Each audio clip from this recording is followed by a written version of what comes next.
Hello and good evening, everyone. I'm Tarjini Dave from the Anji Reddy campus of LV Prasad Eye Institute.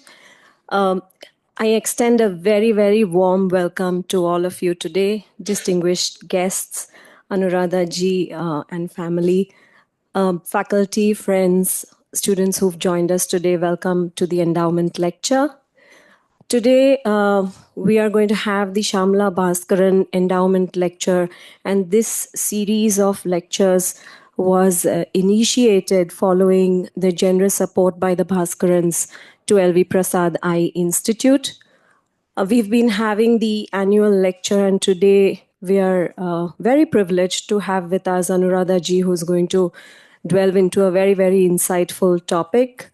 The lecture is very special to us given that the Bhaskarans' accomplishments and commitments to science, to microbiology, to cytology, to blood banking are remembered by the academic community in and around us nearly almost every day. Truly privileged to have all of you with us today. And I'd just like to show you a little snapshot of what LV Prasad Eye Institute stands for with this little video. Can you play the video?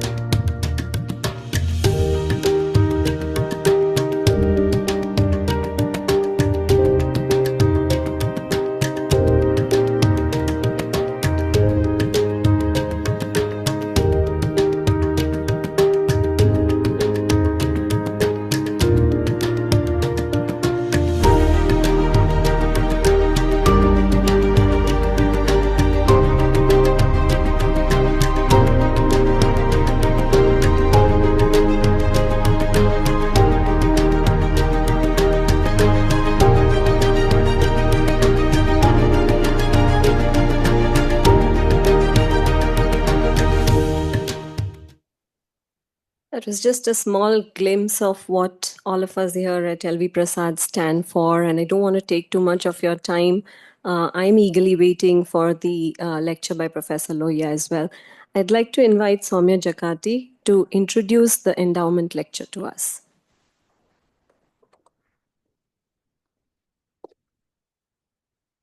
Good evening, everyone. So, Professor C. Syamala Bhaskaran, she was a distinguished academician, an accomplished researcher, and an inspiring teacher. This name deeply resonates in the field of pathology, where she has made remarkable contributions in the fields of cytopathology and oncopathology. Dr. Bhaskaran's academic journey began with pursuing MD in pathology and bacteriology from Andhra University. Then she had a relentless pursuit of knowledge, which had led her to training at Bland Sutton University in London and in the University of Pittsburgh at USA. She pursued oncopathology and immunopathology over there. Over a career spanning the career spanning over 2 decades, she had served as professor and head of pathology in various medical colleges across the then combined state of Andhra Pradesh. And then later, she was the additional director of medical education and professor head at Gandhi Medical College, and she also served as principal over there until her retirement in 1980. She was a dedicated educator and she had mentored numerous postgraduates in pathology, and she has contributed over 80 research publications in various reputed journals. Her expertise and dedication have been recognized through various prestigious fellowships and awards, including the Fellowship of National Academy of Medical Sciences, Fellowship of International Medical Sciences Academy, and the Indian College of Pathologists. She also was awarded the prestigious BC Roy National Award by MCI, Best Teacher Award from the Government of Andhra Pradesh, Ernest Fernandez Award from Indian Academy of Cytologists, and Shankar Banerjee Memorial Award from IAPM, which is Indian Association of Pathologists and Microbiologists, AP chapter. Professor Bhaskaran she has also delivered many notable orations such as Dr. TVS Chalpati Rao Memorial Oration, Sipla Oration, and Advani Braganza Orations. Beyond her institutional roles, she actively participated in various national organizations like ICMR, MCI, and National Board of Education. She was a council member of the National Academy of Medical Sciences. Even after retirement, she continued her clinical practices and she participated in various CME programs and stayed committed to advancement in pathology. This distinguished lecture series was established to honor the legacy of Professor C. Syamala Bhaskaran. Thank you.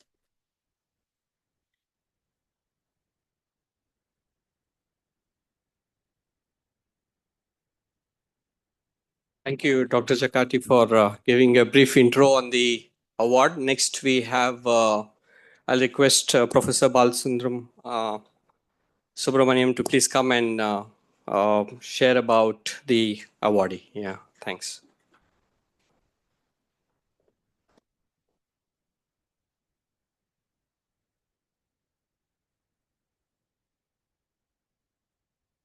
Where do I get this one?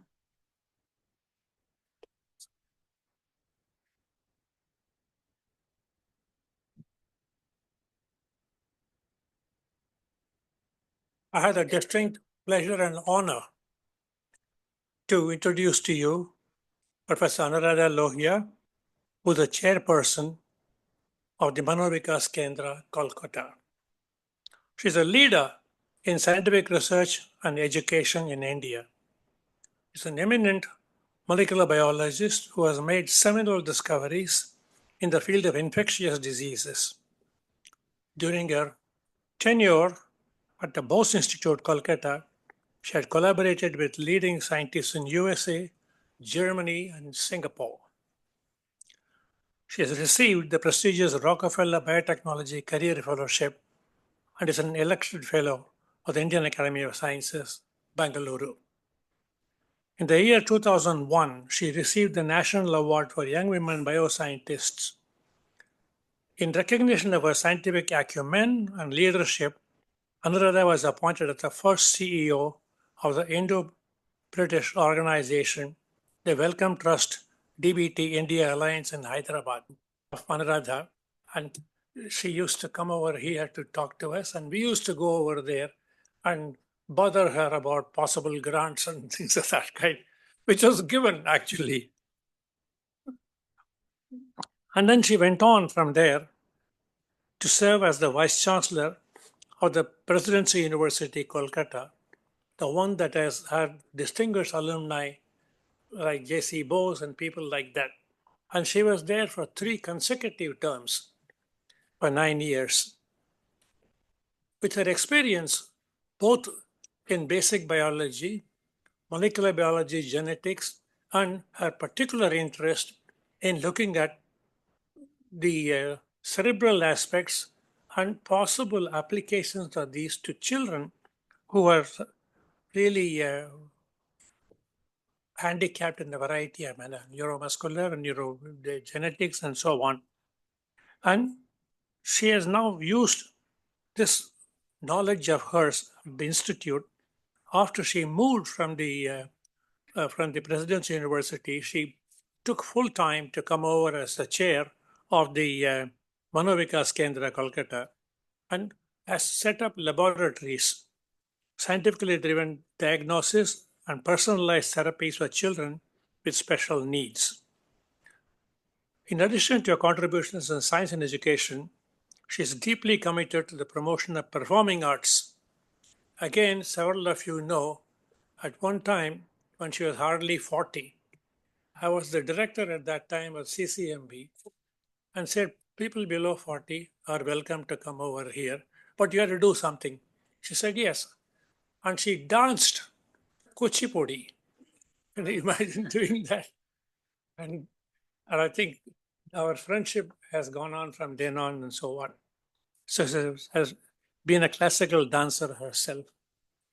And as she would tell you, the institute at Manovikas Kendra has set up excellent facilities for clinical diagnosis, for looking at children who are cognitive and otherwise disabled and so on, and looked after them person after person.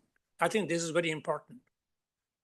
I have been privileged to be on the board of Manovikas Kendra for several years now, and I have seen how the Manovikas Kendra laboratory have grown 4 floors with all facilities for cognitive disability, how to look at them, and how to treat them and so on.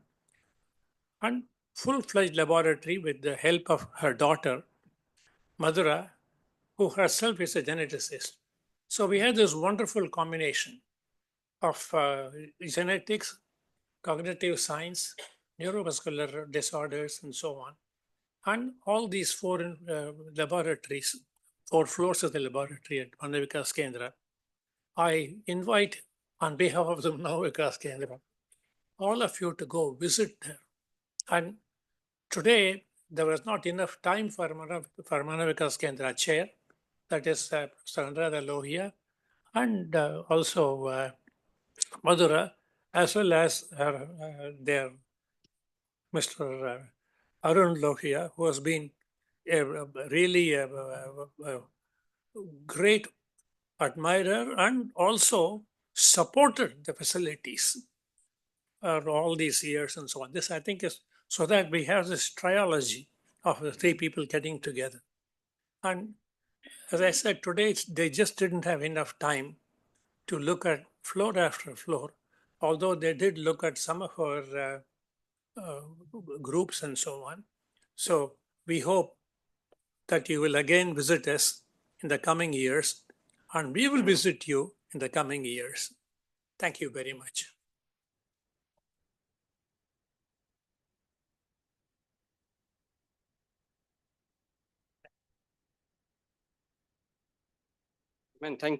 Thank you, Dr. Balasubramaniam, for just taking us through the whole life of Professor Anuradha Lohia and all the amazing work she's done. I'm very honored to announce the Endowment Lecture Award, Dr. C. Bhaskaran for the year 2025 to be given to Professor Anuradha Lohia. So may I request you to please come on the stage.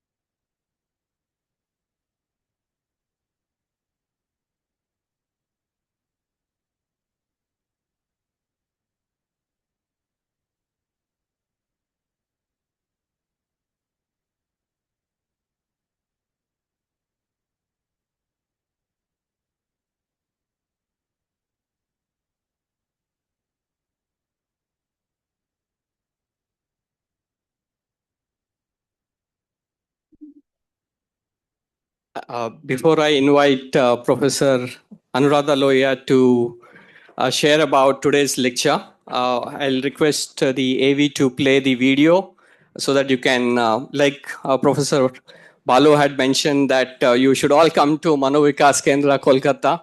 So we've just arranged a short visit for you to just visit the good work happened, and you can personally, this is a small trailer so that later on you can actually go and visit yourself and see the wonderful work happening.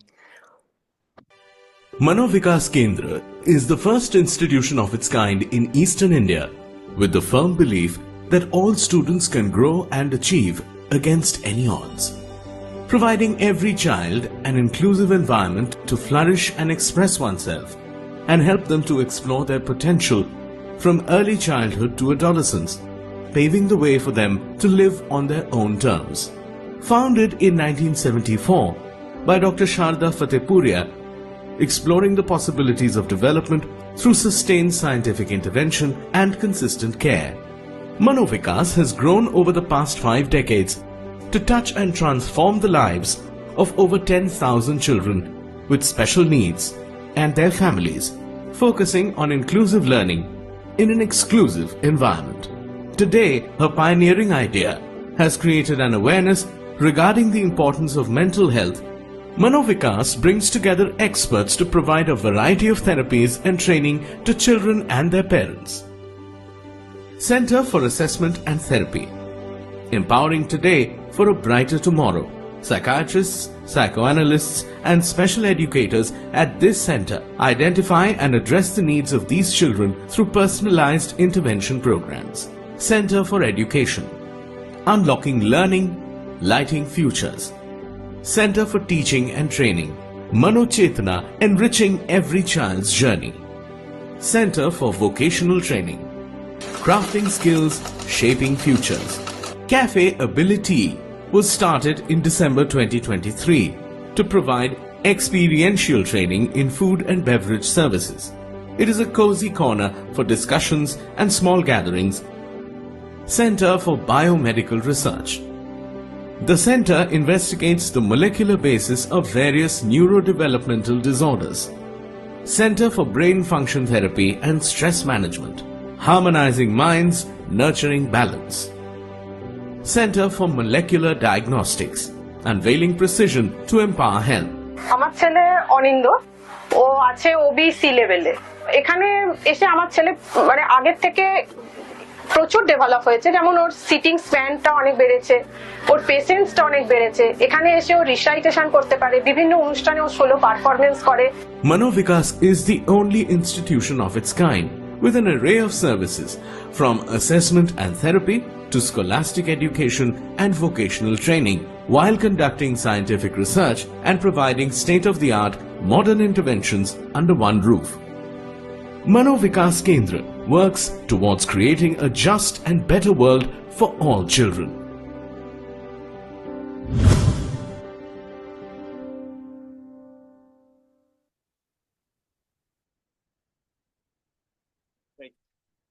I'll request Professor Anuradha Lohia to please come.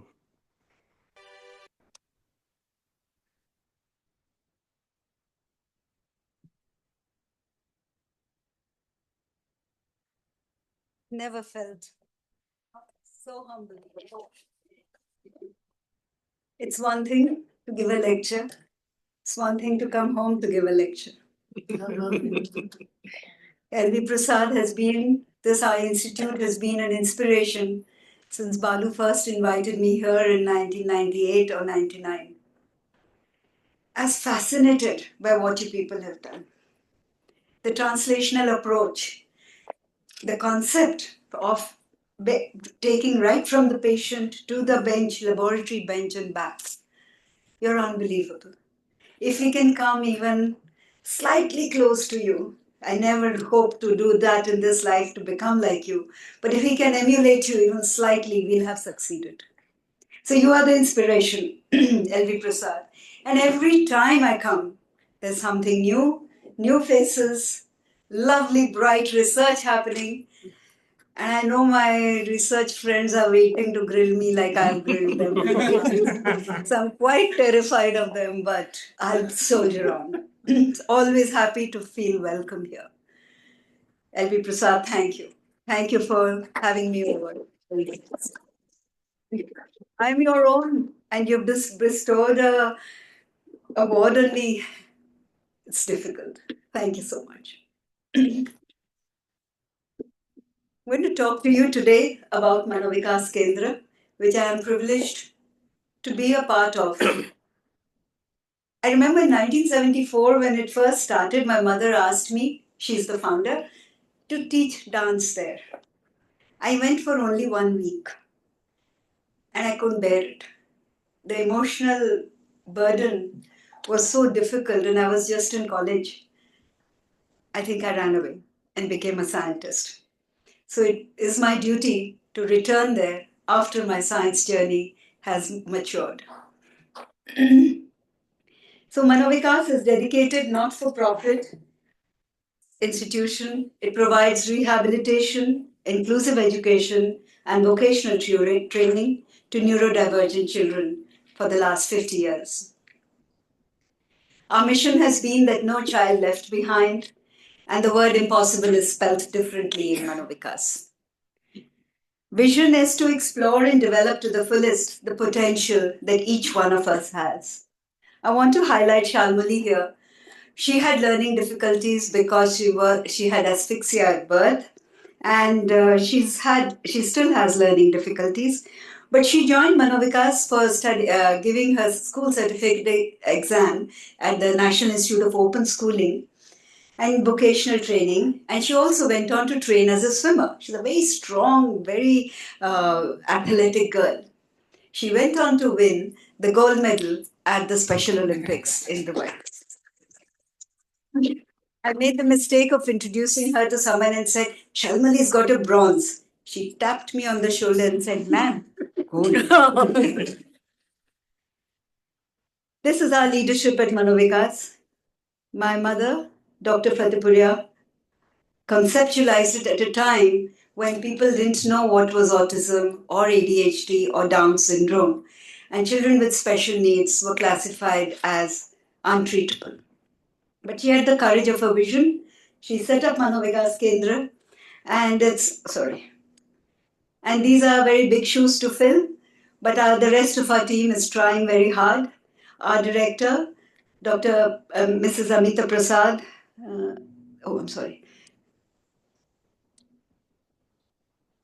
This is Dr. Mrs. Amita Prasad, a historian by training, but has been in mainstream education for many, many years, decades. And she pointed out to me several years ago that 25% of school-going children have learning disability. And schools, mainstream schools, don't have special educators. They don't have therapists. Under the new education policy, they are bound to have it, but that's just for naam ke vaste.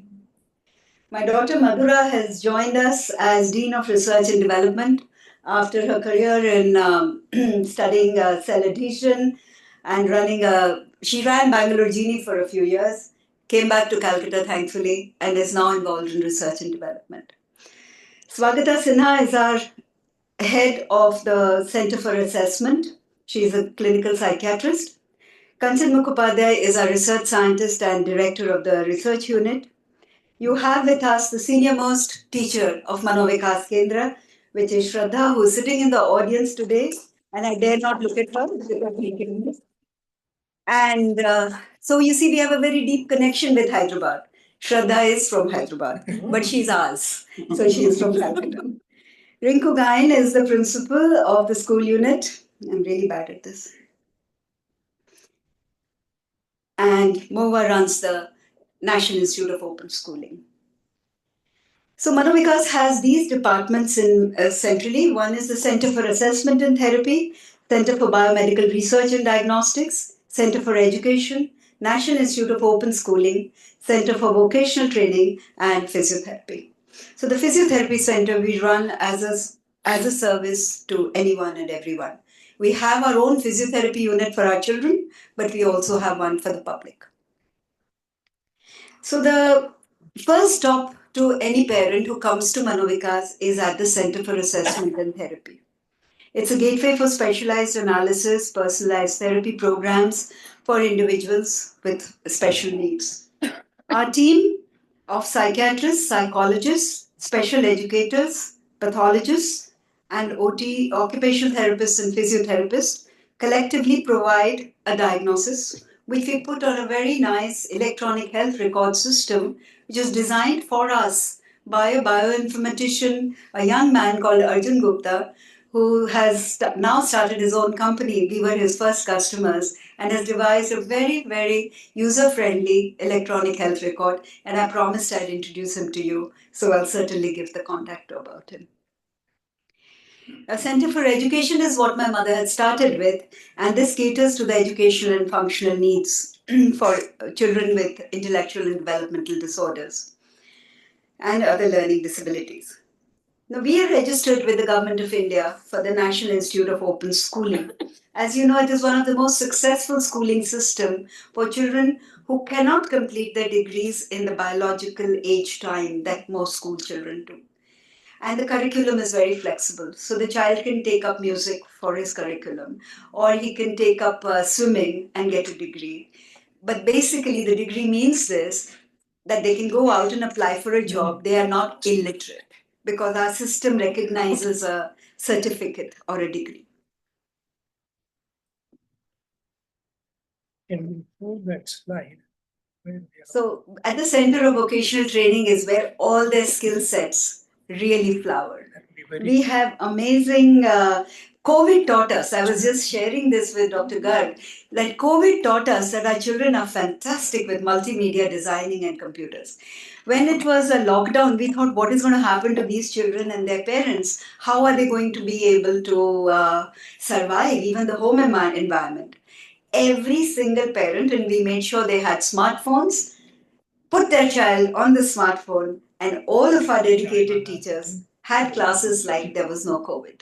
This was a very, very successful time for us. And we then learned that they could do multimedia design and other programs.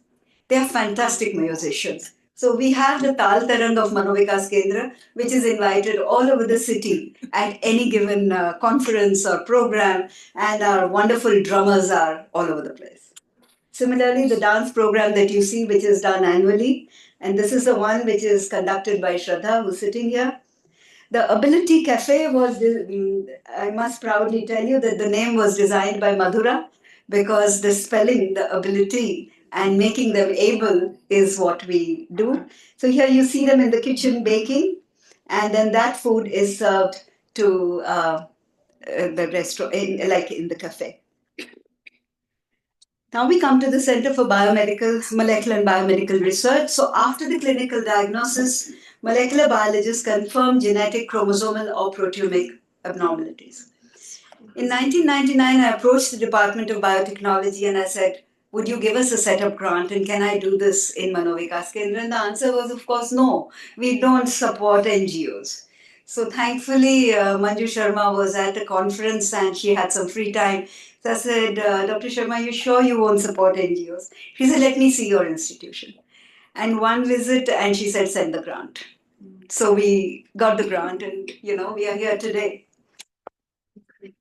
So it has been 25 years of our Biomedical Research Center. We've been working on developing molecular diagnostics using pharmacogenomics and brain function therapy to deliver precise treatments and enhance rehabilitation outcomes. The disorders that we study at Manovikas are intellectual disability, Down syndrome, and the good thing, or I don't know if I should give a value to it, what we are seeing is a decline in Down syndrome. This could be because of genetic tests which are available to parents, and we do see a decline. However, on the flip side, we see an extremely high number of autism patients, attention deficiency hyperactivity disorder, and the rare syndromes also come to us like Klinefelter, Turner, and recently we got a Tourette syndrome as well. This is just a snapshot of our dashboard from the clinic, and you'll see that this is over last 3 years. We had 2,130 cases. Most of the cases is autism spectrum disorder. Today, 4 cases walk in. We know at least 3 of them are going to be autism. And sometimes all 4. Intellectual disability is something which we group under a broad heading where all the traits cannot be put into a known cluster. Attention deficit hyperactivity disorder seems to be less here, but actually a lot of that is overlapping with autism, so that's got included in the autism. Down syndrome, developmental delay, cerebral palsy. We don't get cerebral palsy individuals because there's a very good institute of cerebral palsy in Calcutta, and we would like to refer them there because they have a lot of teachers training and other programs at the IICP, which also, by the way, was started 50 years ago by a very dedicated psychologist, Dr. Sudha Kaul. We provide also brain function therapy. And this really, really helps our children with autism and ADHD. Even to get them to the table for mindfulness is a challenge. But the mindfulness training, if they start using it, it's amazing therapy. Cognitive therapy and neurofeedback therapy. Here's some data from the cognitive training. You can see, so we always tell the parents, they're always in a hurry. So they want to take 1 or 2 sessions and say, lekin abhi to kuch nahi hua. And then you have to say, nahi, it'll take 2 years. But after 10 sessions, we can see, as you see in the red line here, all the parameters of mental flexibility, impulse control, concentration have improved dramatically from the pre-therapy period. If at the end of 10 sessions we give them a break for about a month or 2 months, depending on the parents, they will not regress down to the pre-therapy levels. They'll regress a little, but we can take them up faster. So we've had this child who's now been coming for 2 years for cognitive therapy, and it's wonderful. He is able to sit for his, he goes to a regular school, he's able to sit for his school exam. We also use an EEG-based, electroencephalogram-based neurofeedback therapy, where your own brain trains your own mind. So we take the electroencephalography pattern before the therapy. What you see is the 4 waves that we measure here are delta, theta, alpha, and beta. Now, pre-therapy, we find mostly higher delta and theta waves. And that leads to higher depression and anxiety. It's correlated. And we also see concomitantly lower alpha and beta waves, which is also leading to decrease in concentration, focus, or mental ability. After again 10 sessions of neurofeedback therapy, we find that the delta and theta waves reduce, higher alpha and beta waves are seen, and you can see the heat maps of the different brain areas where alpha, beta, and theta waves were matched. And it is remarkable. It's difficult to explain to parents that we are not playing with their mind. It's non-invasive. We are just taking the electrical brain pattern. But there's fear. There is a lot of fear. So we also have to overcome our communication and how to convince them best. So now I come to the main topic, which is examining the molecular basis of neurodivergence. So the patients are assessed by psychiatrists. We recruit ethnically and age-sex matched neurotypical controls. We take peripheral blood from them, and these are the techniques we use, which is biochemical analysis, genotyping, our mRNA expression, cytogenetic studies.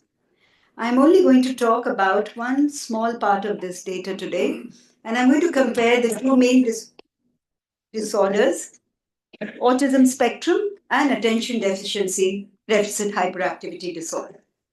Autism spectrum is first diagnosed or can be detected at the age of 3 years, whereas attention deficit hyperactivity disorder is often not detected till they are 10 to 12 years of age. The prevalence, there is a census from the US and Europe, but not so in India.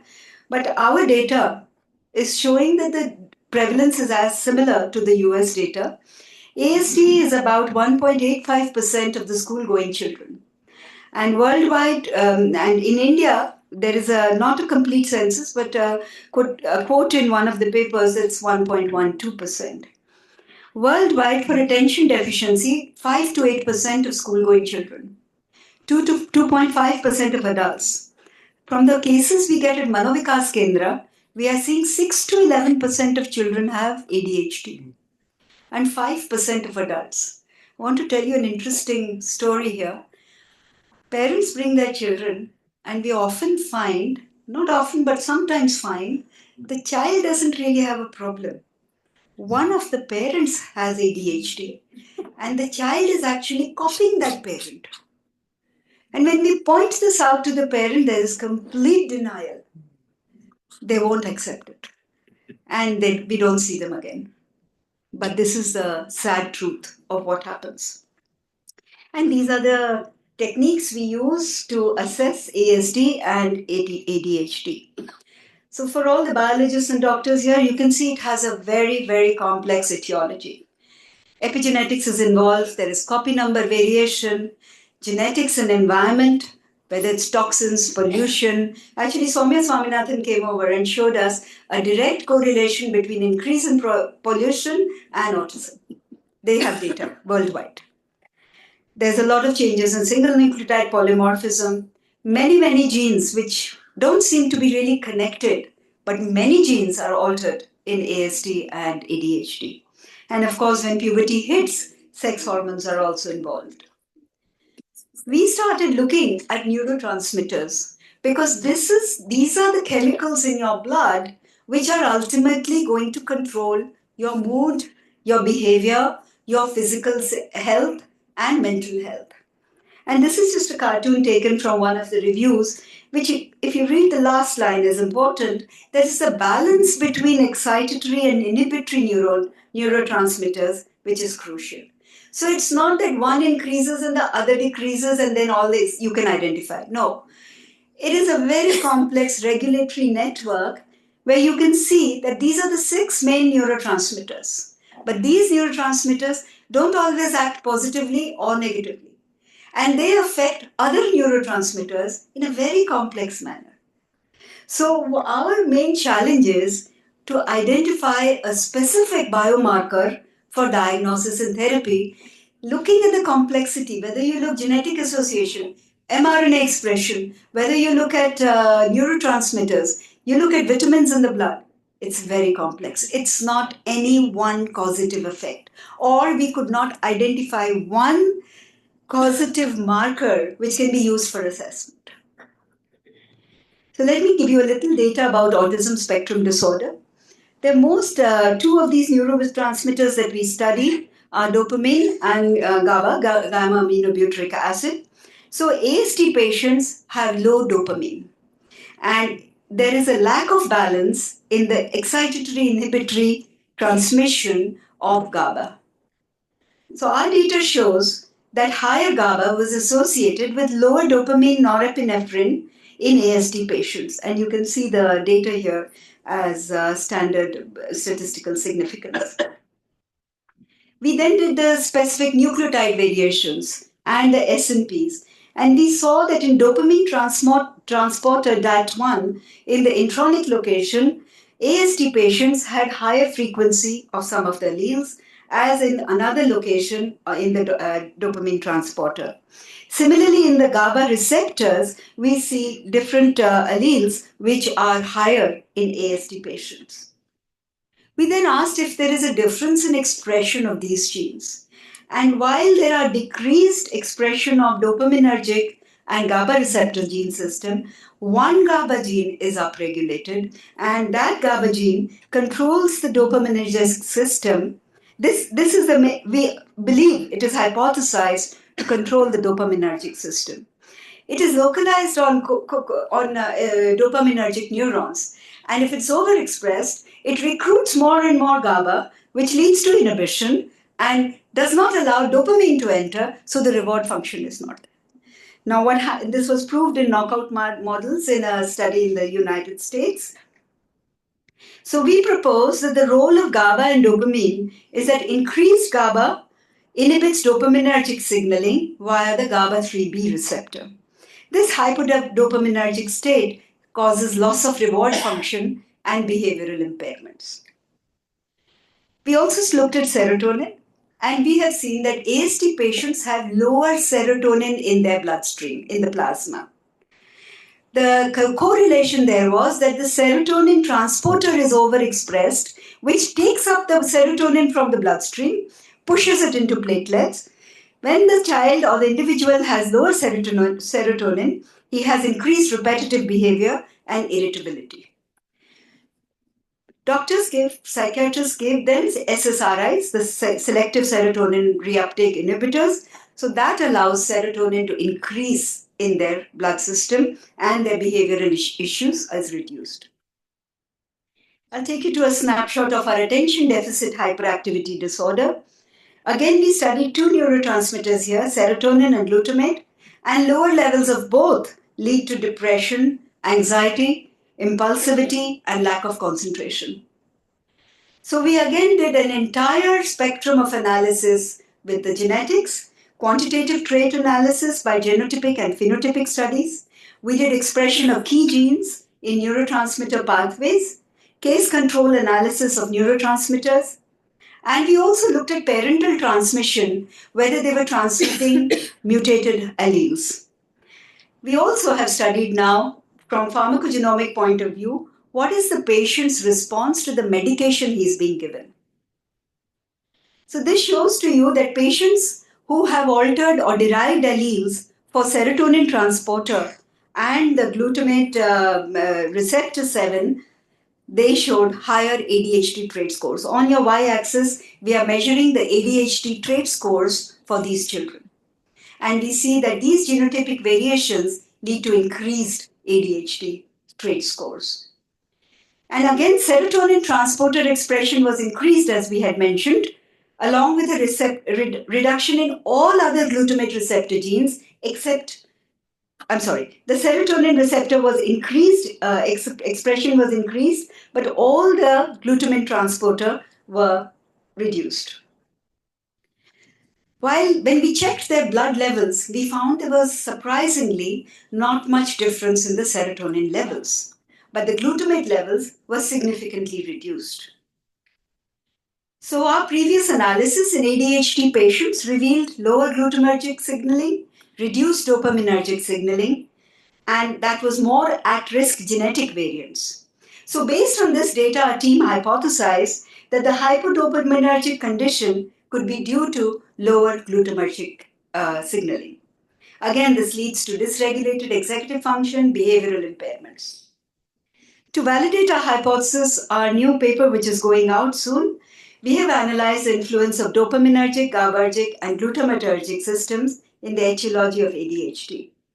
And we see again that a comparative analysis revealed lower dopamine, glutamate, and higher GABA levels in ADHD patients. Now, under all the genes encoding dopamine transporter, receptor, GABA receptors, glutamate receptors, they were all downregulated in ADHD patients.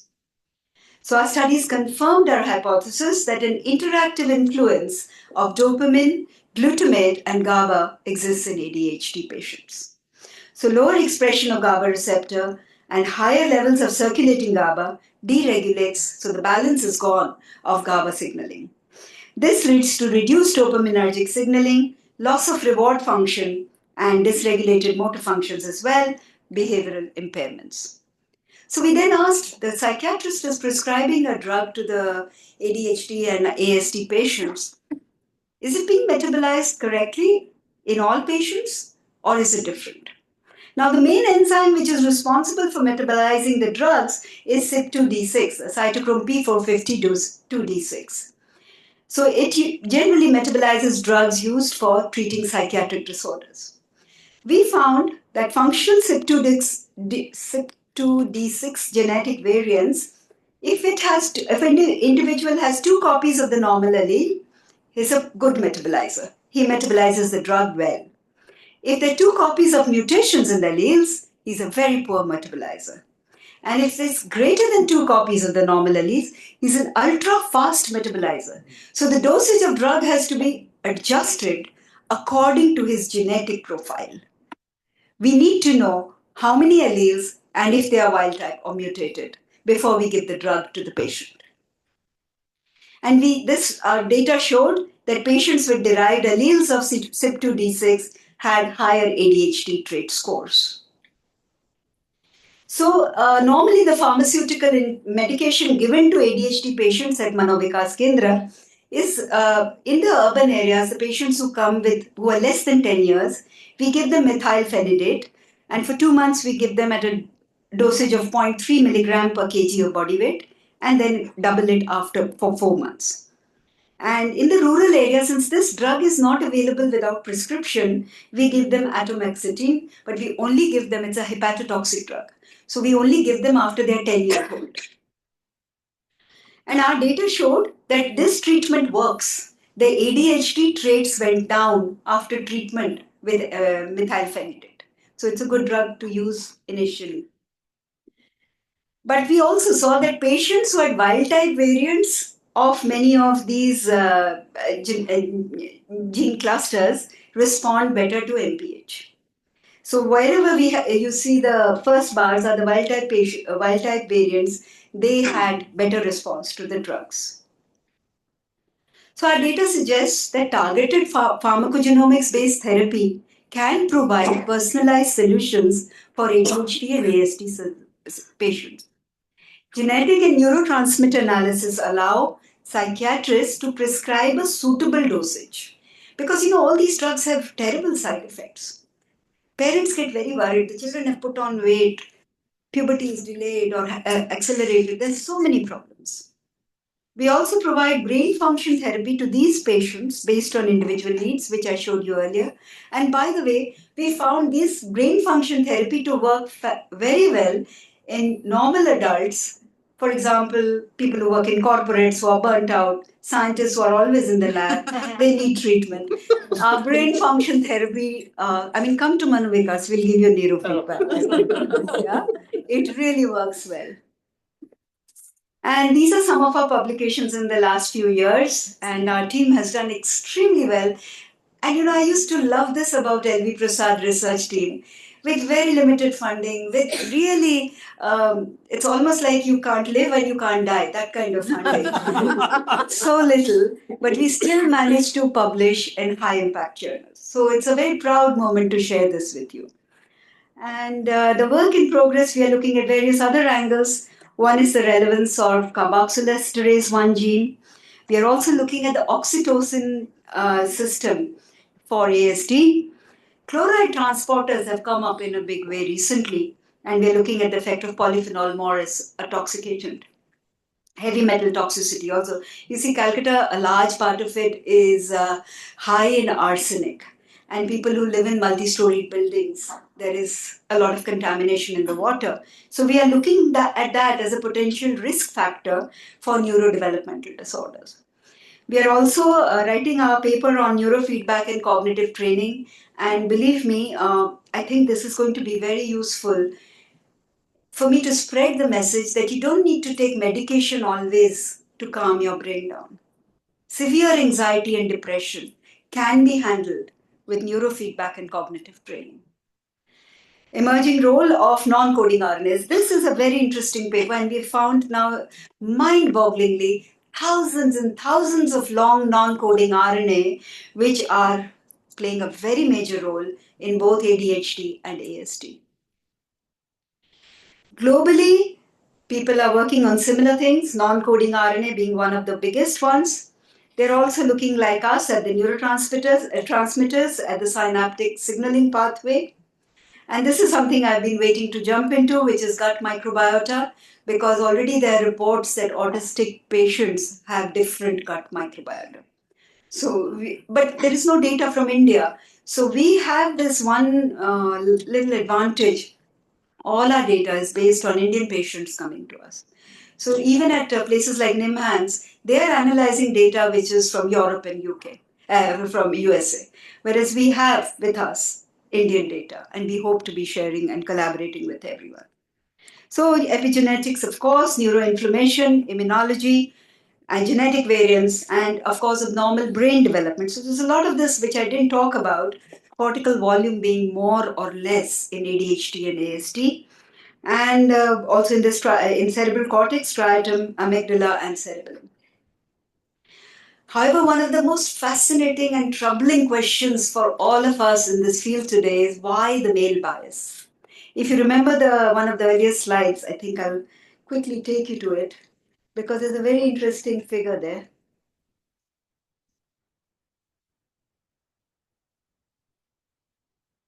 Sorry, I should have planted it later again. Yeah, this one. If you look at this pie chart here, 75% or more of the patients are male. 25% is female. And even then, in the women, the burden of the disorder is much less than in male. It's much more severe in male. So why is it X-linked? Is it not X-linked? Is it a network? Questions which are boggling us. Last month, 2 weeks ago, a very interesting paper came out. They did an entire X-linked, X chromosome Y association study and showed they just sequenced they took the data from X chromosome sequence. They showed that 6,873 individuals, from them with autism, they identified 59 variants and 17 genes, which they've listed here, which are associated with ASD. We don't know the connection. And many of these genes are not functionally related. So, what is it that controls this X linked bias? So they highlight sex-linked genetic influences. They also have made a lot of speculation on why it's X-linked and the male bias. But it is honestly almost frightening to see the male bias in autism. It's something we need to address yesterday. So I will finish my talk by introducing you to the members of the team on whose behalf I've given a talk today. In 1999, I was very lucky that one of my senior most colleagues from Indian Institute of Chemical Biology, Dr. Manoranjan Singh, he passed away during COVID, helped me start Manovika as the Biomedical Research Center. Along with him was Nanda Gopal, who also unfortunately passed away. And Usha Rajamma has retired, but Kanchan Mukhopadhyay is still leading the team single-handedly. On the left and the right, you see we have 25 PhDs awarded on autism and ASD from Manovikas Kendra. That is a very proud moment. This is our current team. Kanchan is the leader here. Madhura is now looking at research and development and collaboration with industries. Sarosh Patakia is a bioinformatics. He's actually a physicist, but he turned into bioinformatics, and he's doing our genetic analysis. Nilanjana is a biochemist from Indian Institute of Chemical Biology, and she's working on heavy metal toxicity. Her field is arsenic. Marshita and Shurmishra have just got, and I described both their thesis work to you today. They finished their thesis last year. They have joined us as scientists and are now leading their own labs. So this is the current team, and these are the graduate students who are working under our team today. Thank you very much for your time.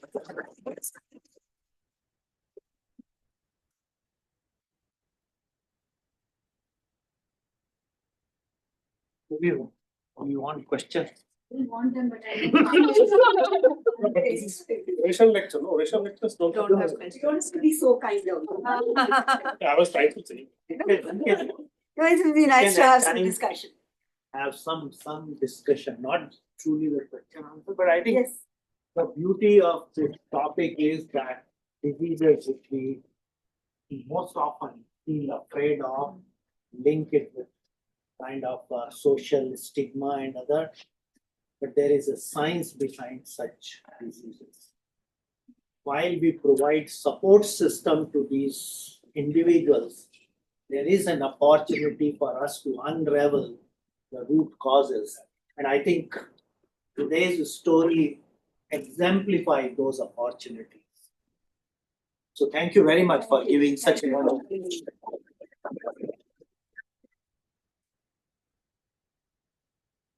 Would we want some people to comment on the session? There are two more videos. There is a video of there are two videos of one autistic child and his success story, and one ADHD child. We just show slim. And before the videos are played, I want to share a fantastic story with you. Balu was with us on the 11th of December when we celebrated the 25 years of Biomedical Research Center. And I invited the Deputy High Commissioner of British Deputy High Commissioner to be the chief guest. It was the most moving story I've heard.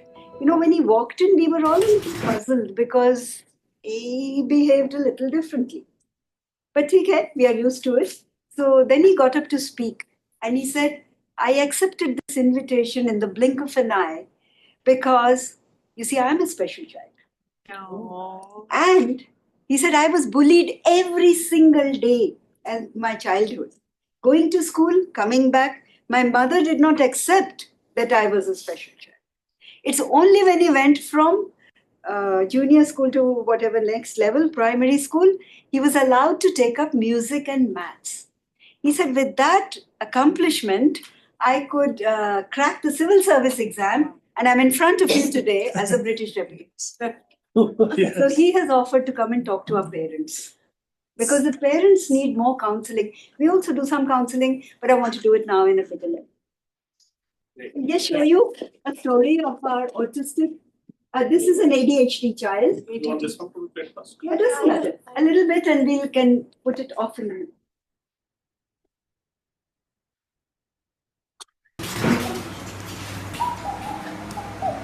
ADHD is a neurodevelopmental disorder characterized by attention, hyperactivity and impulsivity.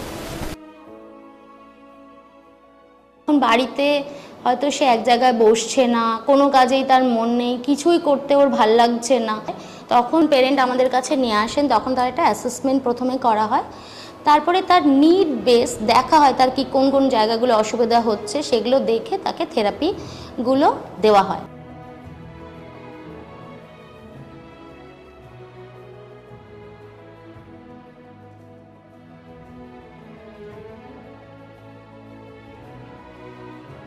ADHD মানেই একটা অ্যাটেনশনের অসুবিধা, সেখানে বেশিরভাগ ক্ষেত্রেই আমরা চেষ্টা করি তার অ্যারেঞ্জ করে নিই ক্লাসরুমটা, যেখানে বসে তাকে কাজ করানো হবে।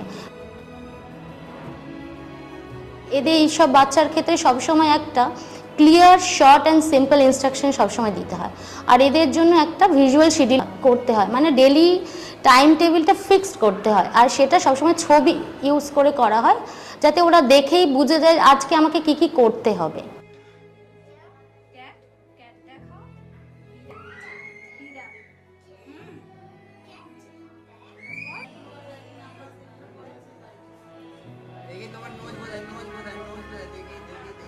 Here at Manavikas, we recognize each child with ADHD has unique strengths and ability.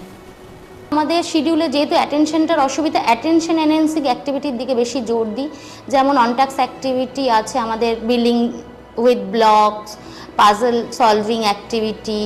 খুব আরও ছোট বাচ্চা হলে তাকে প্লে ডো অ্যাক্টিভিটি করা হয়, কারণ এদের ক্ষেত্রে সেন্সরি প্লেটা খুব ইম্পর্টেন্ট পার্ট একটা। আর এছাড়া ফিঙ্গারপ্রিন্ট করানো, এগুলো বেশি করে করানো হয়। ওই জন্য এক্ষেত্রে বাচ্চাদের ক্ষেত্রে সবসময় একটা বিহেভিয়ার থেরাপি বা একটা থেরাপি কখনো কার্যকরী হয় না। আমাদের মনোবিকাশে সবসময় আমরা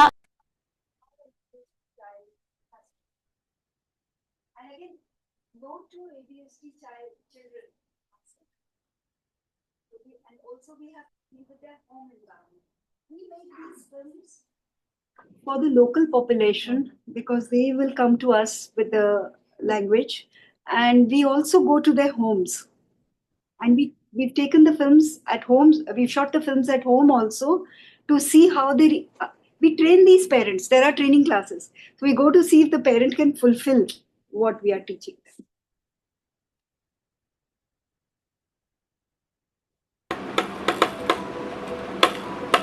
आपका तो लगता है बस यही सपना, राग जपना अपना, आपका तो लगता है बस यही सपना। In the year 2013 যখন রায়ানের বয়স 6.5 বছর, 6.5 years, ও তখন আমাদের মনোবিকাশ কেন্দ্রে আসে এবং ওর তখন অ্যাসেসমেন্ট করা হয়। অ্যাসেসমেন্টে যেটা ডায়াগনোসিস হয়েছে সেটা হচ্ছে ডিলেড স্পিচ অ্যান্ড ল্যাঙ্গুয়েজ এবং অটিজম স্পেকট্রাম ডিসঅর্ডার আর seizure disorder. Autism spectrum disorder have many problems like social communication disorder, social interaction disorder and sensory processing disorder. We give them need-based therapy like speech and language therapy, sensory integration therapy, hydrotherapy, brain function therapy, functional academics, vocational training. Hyper activity প্রচণ্ড ছিল এবং self help স্কিলগুলো ভীষণ poor ছিল। মানে long term process এটা একটা, কিন্তু অনেকটা ও সেটেল ডাউন করেছে, কাম হয়েছে। আগে এইভাবে ও বসতেই পারতো না এক জায়গায়, এখনো অনেকটাই এক জায়গায় বসে 2.5 hours ও ক্লাস করছে চেয়ার টেবিলে বসে। তো সেই দিক দিয়ে দেখতে গেলে he has improved a lot. Simple sentence read করতে পারে এবং সিম্পল সেন্টেন্স রাইট করতে পারে, এবং ফাংশনাল ম্যাথামেটিক্সের মধ্যে অ্যাডিশন, সাবট্রাকশন, মাল্টিপ্লিকেশন এগুলো উইথ ক্যালকুলেটর করতে পারে। কিছু জিনিস যেটা ও দেখে বাবল টিউবের মাধ্যমে, আরও কিছু লাইটিং ইকুইপমেন্টস আছে যেগুলো ও প্রেস করে করে ওর অডিও ভিজুয়াল ডেফিসিটটা অনেকটা ইন্টারভেন্ট হয়েছে। রায়ানের একটা স্পেশাল স্ট্রেংথ হচ্ছে হি ইজ মিউজিক লাভার। যে কোনো গান শুনে ও হুবহু সেই গানটা করতে পারে। ওর গড গিফটেড একটা মেলোডিয়াস ভয়েস আছে, তো যার জন্য এটা আমাদের ক্লাসে যখন আমরা ক্লাস নিই সঙ্গে আমাদের FM হিসেবে রায়ান কাজ করে, অল টাইম গান শোনায়।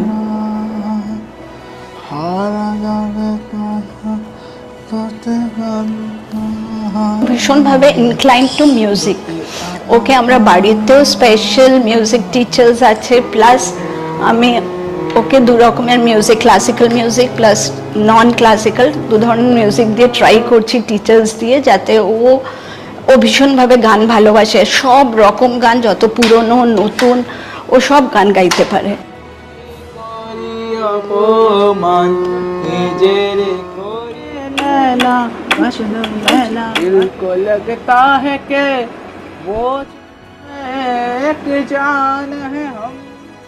ওদের কাছে শুধুমাত্র একটা স্কুল নয়, ইটস অ্যান ইনস্টিটিউশন, যেখানে বাচ্চাদের ফর স্পেশালি এবল চাইল্ড একটা হোলসাম ডেভেলপমেন্ট হচ্ছে। Rayan, we are so proud of you. You have never let anything limit you, and the sky is open to you. We love your music, we love hearing you sing, and we can't wait for the rest of the world to be able to hear your voice as well. Manovikas is always with you and behind you.